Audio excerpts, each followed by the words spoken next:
Back around when Batman vs Iron Man had just came out, I got this comment suggesting me to do a video on the best part of every death battle animation, and I thought it sounded like something fun to do between seasons 8 and 9. Well, season 8's over, so now feels like as good a time as any. Like I just said, I'm going to be going over my favourite part of every death battle animation. It doesn't have to necessarily be the best part, because that's heavily subjective anyway, just the part that stands out is what I like the most. To lay down some ground rules, I have to pick a specific shot, sequence, scene, so on. I can't go with an overarching thing like the voice acting is good, or I like the music, unless it's a specific line delivery or part of the track that aids the scene I'm talking about. And to make things a little more interesting, I can't pick the deaths. I can pick bits of the build-up or aftermath if they stand on their own, but I can't go with the kills themselves. Also, once you've watched this video, you can go check out the one Nemesis is doing on the worst parts of each animation, which we'll probably be releasing at the same time, maybe, possibly, I don't know. No need to stretch this out any further, let's just get started because there is a lot to go through. That's right, Boomstick! This shot of Fett flying through the sky and Samus chasing him down from behind is pretty cool. Given that the rest of the animation entirely takes place in one angle, it's cool to see a front view shot. The part where the two Akumas fighting in the air goes harder than it has any right to, partly thanks to the music. This is a great climax for a solid fight.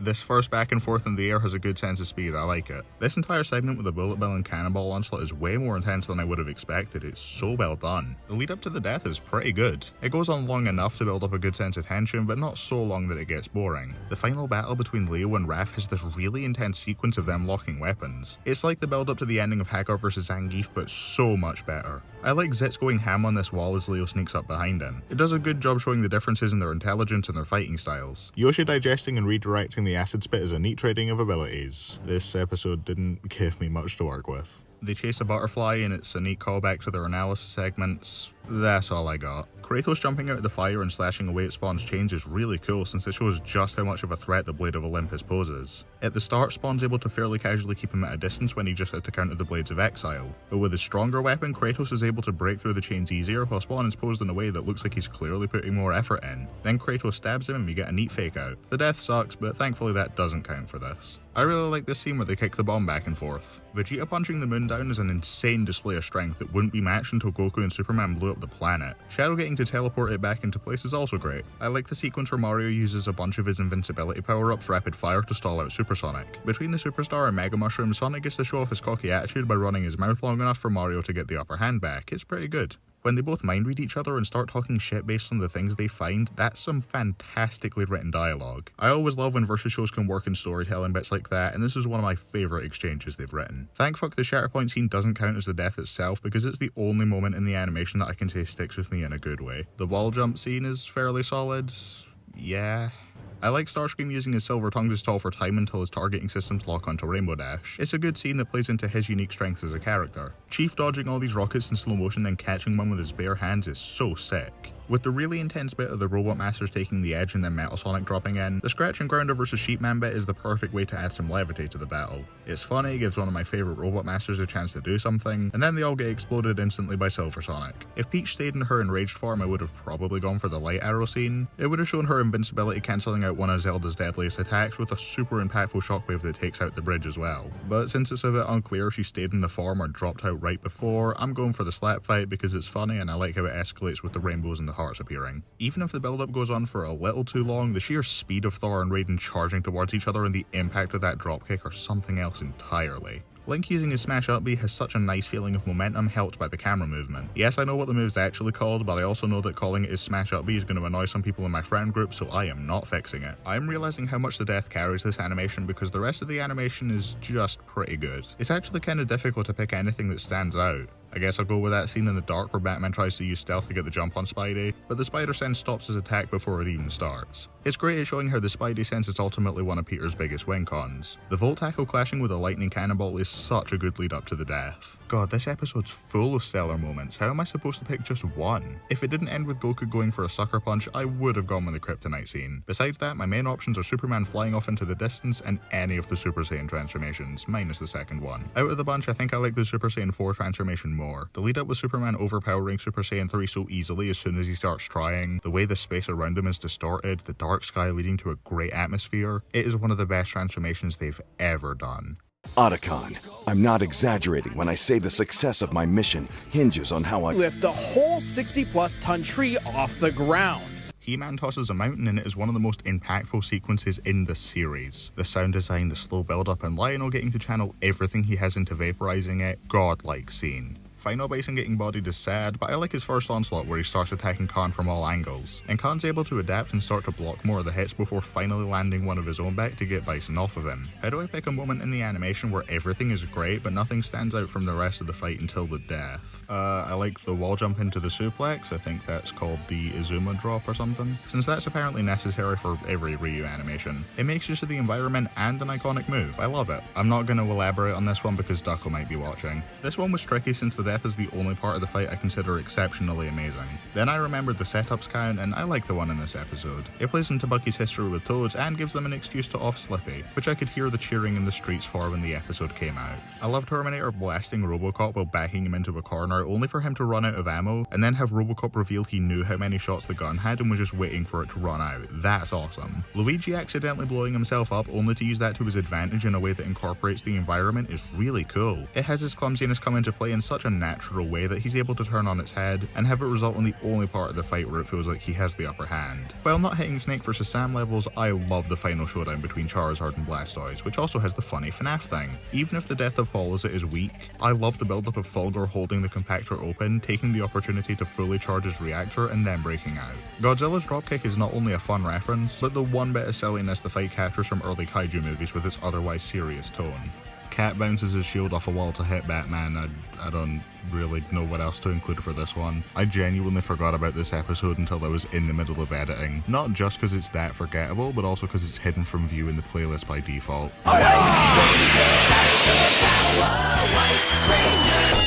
Well, this defies all logic! Funniest shit I ever saw. Very few things in Death Battle are as fucking raw as Ryu getting hit by Scorpion's sword and it just shattering on contact. The dance battle gives me life. Apparently all the best decisions made by Death Battle animators are done as funny haha what ifs while they're drunk. Kirby defending against the onslaught from Kid Buu is the closest that any other Dragon Ball Death Battle has gotten to matching the sheer speed and intensity of the combat in Goku vs Superman. I like when Ragna stabs Soul, who doesn't even hesitate to stab him back as soon as he's dropped. Toph has a really funny line where she condescendingly tells Gaara she's touched that he's so afraid of a little blind girl, and it's funny, I don't know what else to say. Initially it seems dumb that Fett keeps missing his shots, and this shot has the worst shank in the episode, but then we get the reveal that Fett allowed her to get close and dropped a grenade at her feet to try and take her out. Great bit of strategy there told purely through the visuals. It's not technically a death, so I can count it. The complete annihilation of everything followed by the supernova and the black hole at the end feels super impactful, and the constellation at the end is a beautiful shot that I always love when they reference in future episodes. Night Terror's transformation is awesome. I love how he instantly starts to pressure Guts with his sheer overwhelming power. I really like Tony dragging Lex up the side of this building. That's a really neat reference to Age of Ultron. Who am I kidding? It's I've been playing human. Of course it's I've been playing human. How could it be literally anything else? No other scene in the series history can top the amount of hype this singular line brings. Beast vs Goliath has this fight falling down the side of the building. It's well animated, has good sound design, and with no ground to propel himself off, it makes sense for Goliath to not be able to fly again after Beast lands on him. The knife fight at the end is perfect. The swelling music as they edge forward towards each other, knowing that this is going to be the last stand for one of them. God, it's so good. I like Vader using the Force to sense the Doombot and counter its invincibility. That's a good way to have their power sets bounce off each other. Superman walking through the Kamehameha is a stunningly good shot. Even if it feels like a slap in the face, it gets the point of their conclusion across effectively, it's visually great, and the music makes it feel incredibly climactic. Knuckles making Donkey Kong fall in the pit, only to get knocked in himself by a coconut, will never not make me laugh. The final battle between Berserker Wolverine and Jack the Ripper is something else entirely, man. The feeling of speed and intensity as they both slash each other open is incredible. For as funny as this episode is, I did not expect it to deliver on a shockingly chilling moment with Dan Hibiki of all characters tapping into the Satsui no Hado. The music, line delivery, and visuals all contribute to one of my favourite scenes in the season. And it ends with Dan getting stopped by tripping over Hercule's jetpack, which is great not only because it calls back to him using the move in the comic and getting tripped by a backpack, but also because the jetpack is only there in the first place because of him using it. The limit breaks at the end are great as a whole, but the dolphin blow is my favourite. Butt cannon funny. The build up to the anticlimax of the boxing glove arrow is amazing, it gets me every time. That Mega Charizard transformation is just wow. The entire 2v2 scene here manages to work in Trish and John in ways that actually play off their partners, and I like that. Plus, very few moments in the show beat out the surprise factor of their inclusion in the animation in the first place. The tennis scene's the only scene in the animation I like, so... Any more weapons you want to throw at me? Maybe Just one more. The Speed Force scene is basically the only part of this fight that ever pops into my mind, with Barry's speech being the best part easily. If only the death that followed it wasn't so shit. As funny as Joker's reaction to the sweet bot is, to the point where it became an inside joke with my friend group, I think my favourite part of the fight is the closest they get to hand combat. Joker just being an asshole and fucking about with Needle's car, zapping him and throwing him off his driving is such a fun scene. It's preceded by a cool entrance as well. Even if Shadow vs. Ryuko made this shot irrelevant by doing it better, I kinda like the Chaos Control neck kick. Sure, this entire scene breaks the pace of the fight, but it's a cool reference, plus it's the only impactful hit Shadow lands all fight, so... The feeling of momentum as Carolina runs across the wall dodging grenades before she leaps further across and then rockets towards the meta at full speed and smacks him into the wall is so cool.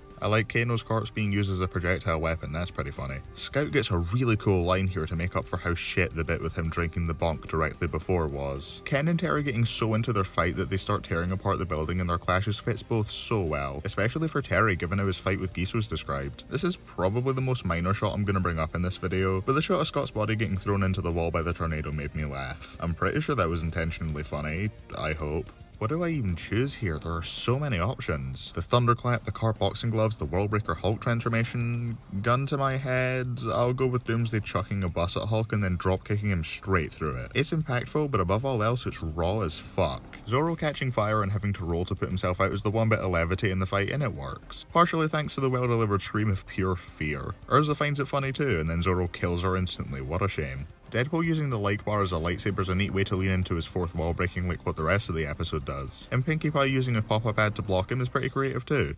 She must have 4 times the ears. I like when Lara and Nathan have to make this horizontal jump and Nathan's the only one who makes it across. It's a cool way to show his edge in that field without having a quirky line that calls attention to it. They managed to work Shovel's fishing rod into the fight choreography in a natural way and that will never not be impressive to me. These 3 attacks thrown at the start are pretty good. I have to stress, these 3 in particular. Not the weird web bit that does nothing right before, not the weak rapid attacks after, specifically these 3 attacks are well animated and impactful. This is one of the best finales to any death battle. The Voltron crew powering out of the corner they're in as Pitch gets the sword, the music, the unbelievably amazing line delivery from MatPat of all people. God, it's so fucking good. This might just stand toe to toe with the Tony vs. Lex finale for me. This fight's greatest strength aside from the death is the use of fire in the background as the lighting. It leads to this incredible looking shot of them fighting as silhouettes. God, this fight doesn't have high or low points, just points. I guess I like when Glacius uses his ice sculpture uppercut to attack Sub-Zero at a distance, and then pull him in closer for a physical combo before sending him flying. This battle has some awesome displays of blistering speed. My favourite of which is this shot when they're drawn as red and white streaks in the sky and 18 goes for the big spinning time thing.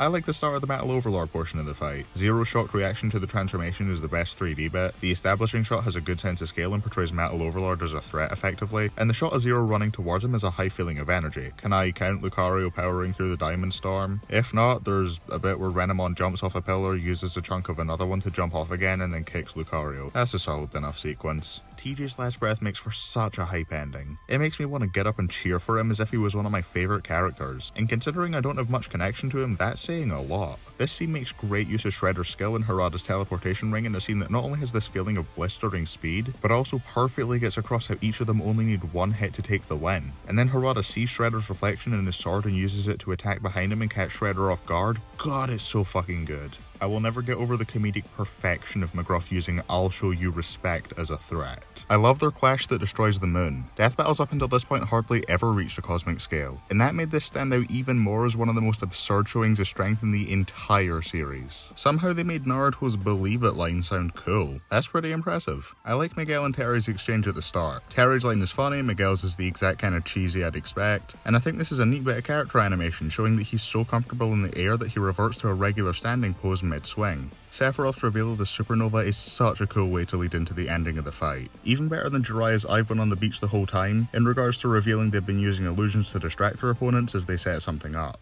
Boomstick, are you telling me for the past 7 years, almost 100 episodes and counting, you've never actually lived the whole 60 plus time? I like the bit at the bridge where Batman uses the time Black Panther spends fighting the zoo animals as a means to set up a trap. And then T'Challa gets his own cool bit where he jumps back up via the rubble. The setup is rarely my favourite part of an episode, but this one worked really well. It plays into Raven's pony obsession in the Teen Titans shows, or at least I remember Go overusing it. I don't actually remember the original that well. And Twilight bringing her over accidentally with an experimental spell works on her end too. As unfunny as I found most of the memes in this episode, I liked whenever Old Man Joseph got to say stuff. They work Crash's spinning attack into a reference to a Street Fighter super move. Fucking genius. This, no further explanation needed. I was initially going to have this slot be filled by the entrance of the exosuit since I find Frank's shitty puns really endearing, but the best bit of dialogue has to be them working in Frank's I've covered wars line, with Leon getting a basically perfect response. Can I count the bit in the cast where Faye enters the Sanctum Sanctorum and asks if he's at Pizza Hut? That's honestly better than this entire episode, not gonna lie, Wiz. If not, then I like Faye bringing his helmet back. It's the one bit of the fight that plays into usage of the environment, his line is good, and the hand-drawn stuff is pretty solid. The portion of Evil Ryu and Devil Jin fighting on the falling rock, throwing your projectiles in alongside their martial arts is some of the best choreography in the series. I mean, Ryu uses his Hadouken to trip Jin, which sets up for the big rock-destroying kick. That's so fucking cool.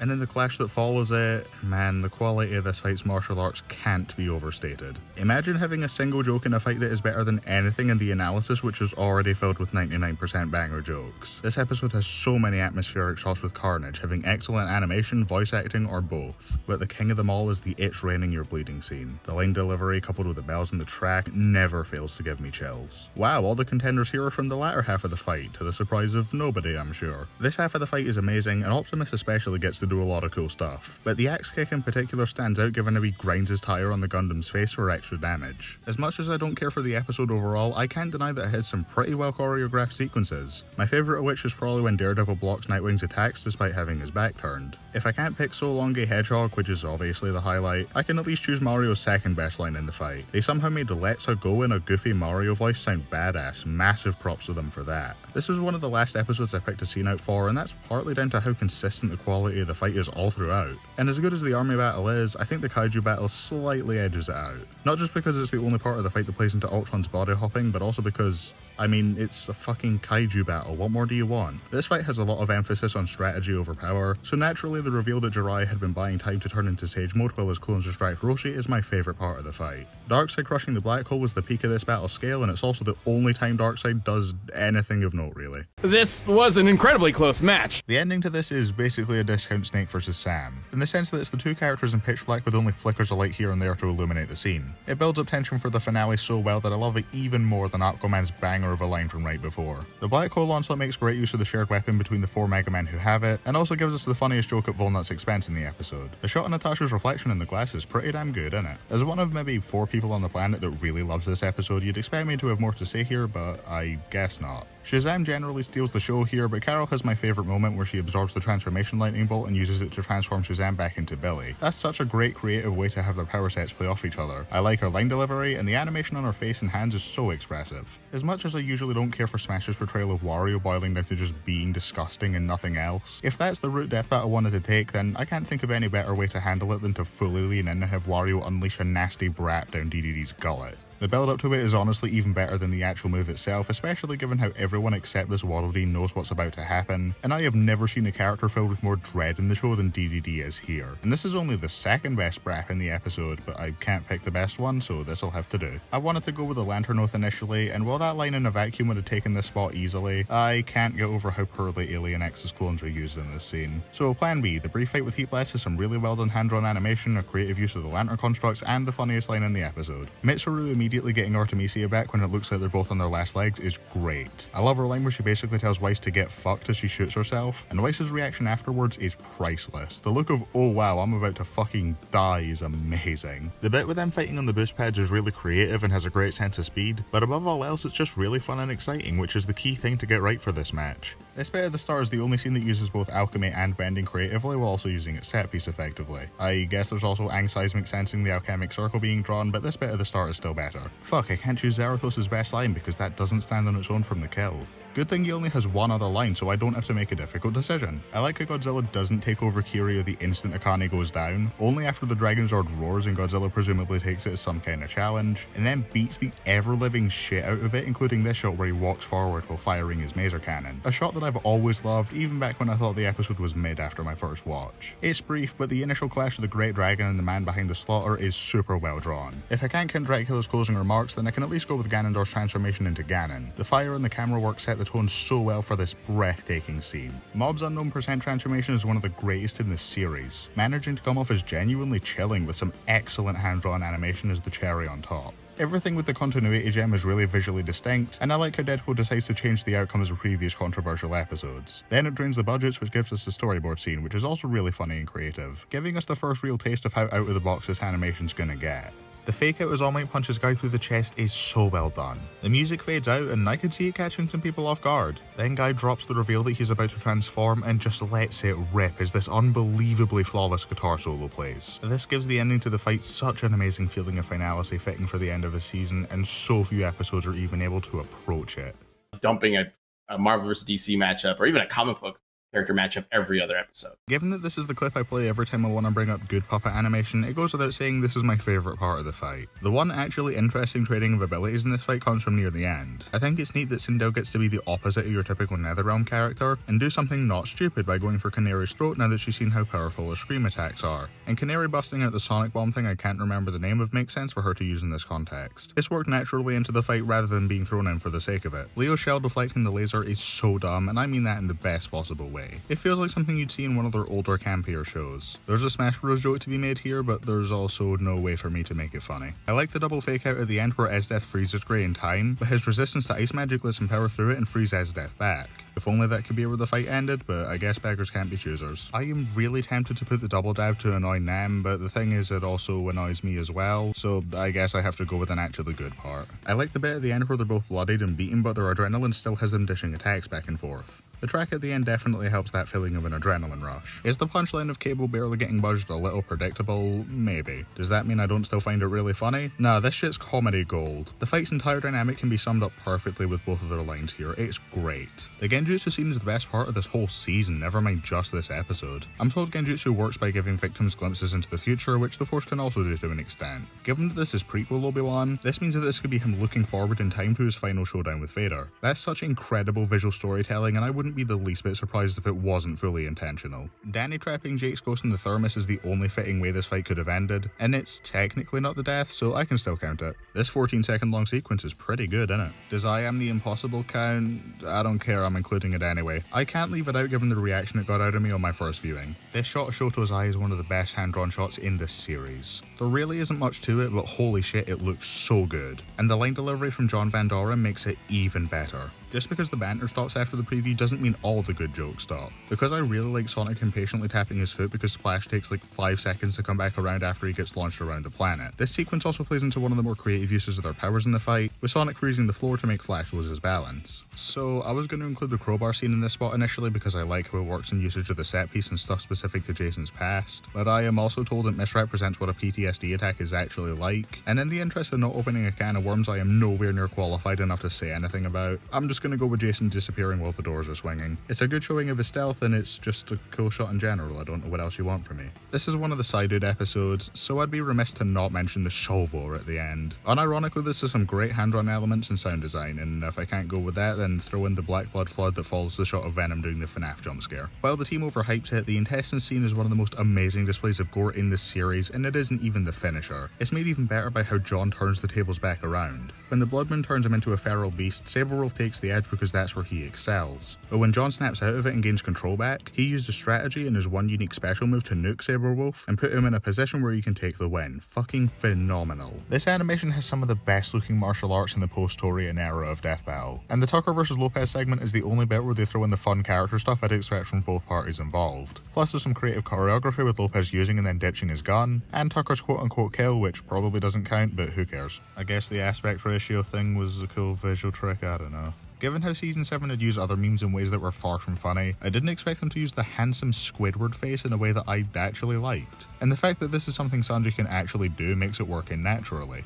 Broly using Hulk's catchphrase was cool, but when Hulk turns it around and drops Broly's on him, which is a double reference to the Devil Hulk run of the comics, that's good shit. Love me some multi-layered references.